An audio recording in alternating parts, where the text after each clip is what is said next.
What is up, everybody? I'm your host, Mikey, and this is the Terror Collective podcast, where today we speak about the tragic and mysterious case of Kendrick Johnson. Born on October 10th, 1995, to Kenneth and Jackie Johnson, the youngest of his siblings, described as well-mannered, polite, fun, and talented when it came to basketball and football. Kendrick, also having a knack for numbers, loved science and math. Kendrick had dreams of becoming a professional footballer one day. So it sounds like Kendrick was a normal teenager who enjoyed doing normal teenager things.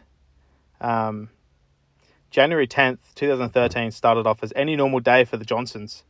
Kendrick's father was on a work trip in New York. He had spoken to Kendrick the day before, which was normal for the family to do when he'd be away for work. When Kendrick didn't get off the bus that afternoon from school, Jackie knew this was out of the ordinary. So Kenyetta, Kendrick's sister, and Jackie searched around the school, seeing if he was maybe with friends or hanging out. No one had seen Kendrick. They'd searched till around midnight that night. The next morning, Jackie went to Lowndes High School, and they'd seen a lot of activity surrounding the school gym. Jackie knew her son was dead straight away, she said. Lowndes High School now. There's a dead body out here. Okay, where at, sir? Lowndes High School in the old gym.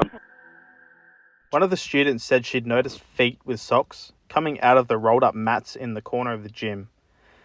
At first, she thought it was a prank. She was wrong. Students and a teacher tried to help whoever was stuck in the mat that was rolled up, and the teacher grabbed the foot of the person in the mat and knew straight away that this person was gone, as there was no movement. When the mat was pulled down vertically, there was strong smells coming from inside the mat. There was blood and vomit also at the end, at the base of the mat. Kendrick was found head first, upside down, inside the mat, with his arm above his head and his other arm by his side, and his legs were twisted and kind of crossed over at the knees. His jeans were unzipped and pockets were pulled out. His phone was in one of his pockets and his headphones wrapped around his hand. There was also a pair of shoes wedged in neatly behind his knees, which doesn't seem possible that they could come off while he was struggling and neatly be placed, tucked in behind his knees like that. Kendrick was apparently going in after a pair of shoes in the rolled up mat, as students kept their shoes in there to avoid paying for locker space at the gym. There was also a pair of shoes found in the gym with bloodstains on them, and it was determined to not be Kendrick's. There was also bloodstains on one of the walls, which I find really strange for there to be bloodstains on shoes and bloodstains on walls in the gym, but that was also determined to not be Kendrick's blood. One of the laws in Georgia, the state of Georgia, the coroner has to be contacted immediately when there is a body found. However, the coroner wasn't notified for 6 hours. Police were very quick to rule Kenneth's death an accident. The school gym cameras had missing time blocks. There was cameras all around the school, in the cafeteria, in the hallway, at the front of the school, but the camera outside the gym showed students going in and out at that time and nothing inside the gym for a period of time. So if there was students in there and Kenneth was actually struggling and stuck inside the gym mat, they would have heard him. They would have heard him calling out. You would call out. If you knew there were people in there, you would call out and you would do everything that you can to not die, pretty much. After Kendrick's body was then taken, Kendrick's father demanded that he see Kendrick's body. One side of Kendrick's face was more swollen than the other, he said. And Kenneth said that it had appeared that he'd been in a fight. Paramedics had reported bruising on Kendrick's jaw, and then it was never mentioned in an autopsy.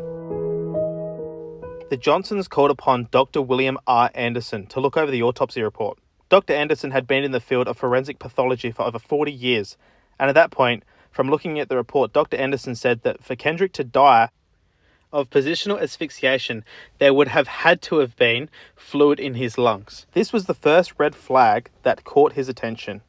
On June 6, 2014, a judge granted the opportunity to perform a second autopsy, so Kendrick was exhumed.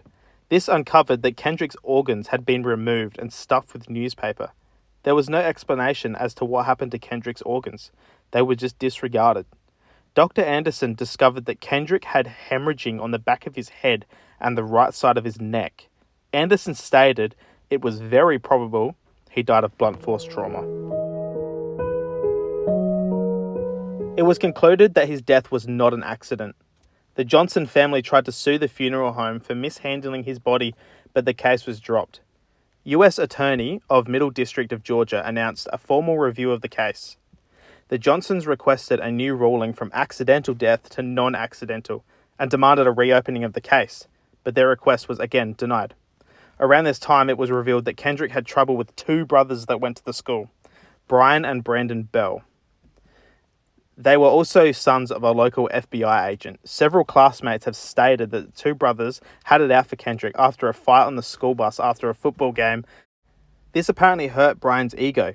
Brian stated to investigators that he had nothing to do with Kendrick's death. He was set on it. He said Kendrick was one of his best friends, and he could have been because they did play football together, but you never really know.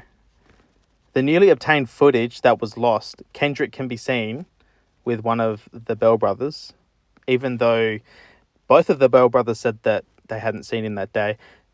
One of the brothers was walking a little bit behind Kendrick, but you can see in the footage that if he knew the guy and he was supposedly best friends with the guy, he would have recognized him and said that he had seen him that day. It just doesn't make sense. There's no need to lie about it. None of the boys were ever questioned further. Not long after, FBI father Bell was asked to resign from his position after his house had been raided and things had been confiscated by the FBI. So the findings of autopsy 2 was found to be a non-accidental and caused by blunt force trauma. In March 2021, Kendrick's case was finally reopened. Lowndes County Sheriff Ashley Polk, a new sheriff, was able to obtain further evidence from the federal authorities thanks to an appeal from the Johnsons in 2020. Sheriff Polk and the Johnsons have hope that the case can be solved. 1 week after the case was reopened, the Johnsons paid $1,000 for a recording from a cousin of the Bells, supposedly, that Brian Bell was saying, "They're going to catch me anyway. I should never have done it. I was young and stupid, and Kendrick didn't deserve this." It was later proven that the recording was false. As of now, it's been 11 years and there has been no leads or arrests that we know of in the case.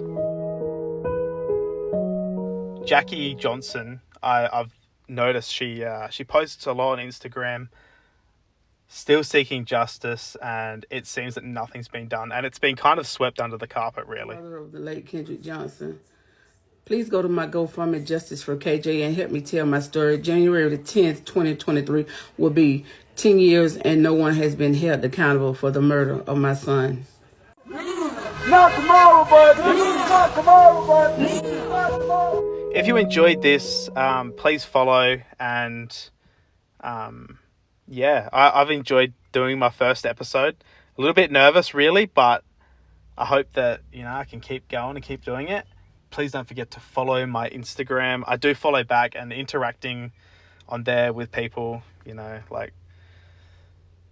I'm excited. I'm excited to see what this journey holds, and hopefully can have Jasper on a episode soon. See you next time.